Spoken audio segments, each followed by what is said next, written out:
Most small agencies charge less than their own numbers can sustain and never realize it. This is the short version of how to set an hourly rate that actually holds up. Here's a quick test. If your agency's hourly rate hasn't changed in 18 months, you are almost certainly undercharging, and you are not alone in it. The 2025 Agency Analytics Benchmark found that 47% of small agencies undercharge by 15% or more, measured against their real delivery cost. Your rate isn't low because the work isn't good.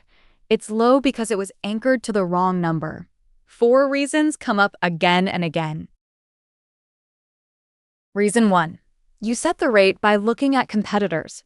But they looked at their competitors.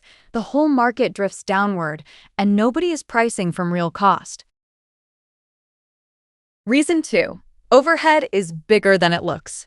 Rent, software, business development, the people who manage but don't bill, paid leave.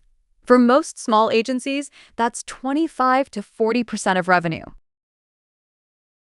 Reason 3 is the one that hides. A person on a 40-hour week bills maybe 28 of them. A rate that looks healthy at 40 billable hours quietly loses money at 28. And reason 4, no profit was ever built in. A rate that covers salary and overhead and nothing more isn't an agency. It's a stressful job with extra admin. So price from your own numbers, not the market's. Run the real figures with an honest utilization rate, and you'll see the floor your rate should never drop below. Thanks for watching. The full guide and the free rate calculator are linked in the description.